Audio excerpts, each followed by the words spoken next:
Dumako ho tayo doon sa operation na sinagawa ninyo sa bayan naman ng Morong sa Rizal. Ang sistema po nito sa Morong, ulam po yan. Aha. Ulam at saka pag minsan fresh. Dahil sa mga natanggap na reports, sunod na pinuntahan ng mga operatiba ng CIDG Rizal at ng Animal Kingdom Foundation ang isang kainan sa Morong Rizal para magsagawa ng test buy. Nanay, makakuha ko ng puso. Ha? Gagamitin ko ng convert to yun. Ay, kailan ka kukuha ng pa? Hindi, buo. Buong. Bawang katay. Abo ba nga? Aso nga. Isang hinihinalang ulo ng aso ang nabili ng mga otoridad nang ipasuri sa National Meat Inspection Service o NMIS. Kumpirmado, ulo nga ng aso ang nabili sa isinagawang test buy ng mga otoridad. Kaya naman itong July 23, 2024, kasama pa rin ang resibo. Ikinasa na ng mga otoridad at Animal Kingdom Foundation ng Entrapment Operation.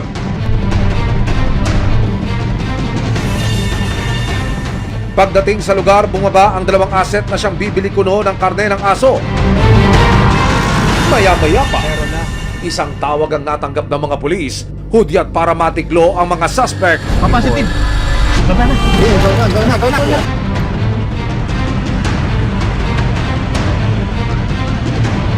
Pagdating sa bahay, nadatnan nila sa isang mesa ang iba't ibang parte ng aso na chinap-chop na. Nang buksan ang isang plastic, tumambad sa kanila ang 8 pirasong paa ng aso. Pero ang ginang, nais pa yatang lumusot. Iisa lang daw ang asong kanilang kinatay kahit na 8 paa ang nakalatag sa mesa. Mutant aso po ba? Yarn? Ay, ilang aso po yan? Isa lang po iyan. Isa lang po, pero 8 ang paa. Ay ano po ito, parang po sandali ito pa, pero isa lang po iyan. Hindi isang na po ulo. Ina-arrest namin kayo sa paglabag sa RA NO631 po. Kayo po ay may karapatan malayin sulang ibo. Matapos mabasa ka ng kanilang mga karapatan, ang misis may kakaibang request. Asawa na lang daw niya ang arestuin at ikulong.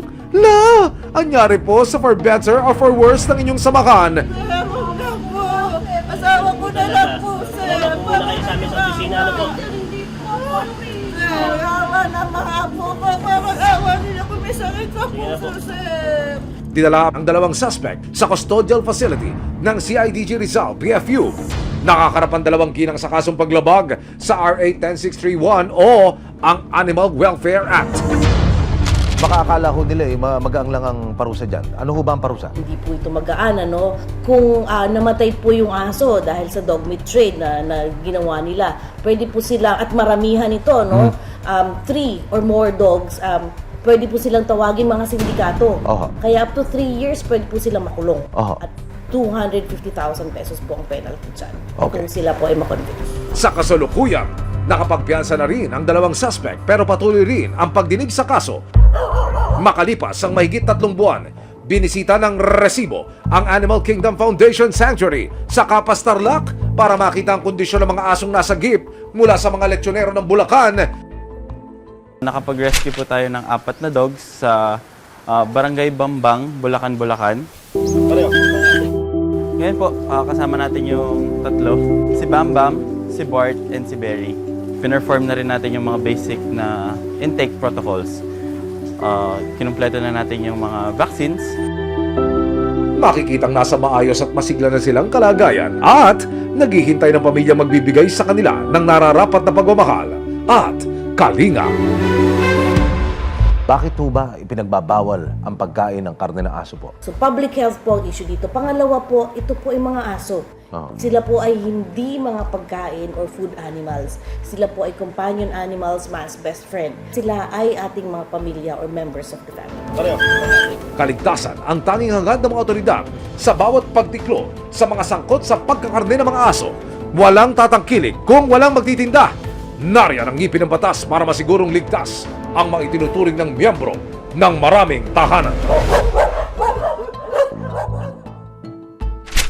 Maraming salamat sa panonood, mga kapuso. Para masundan ang mga reklamong nasolusyonan ng resibo, mag-subscribe lamang sa GMA Public Affairs YouTube channel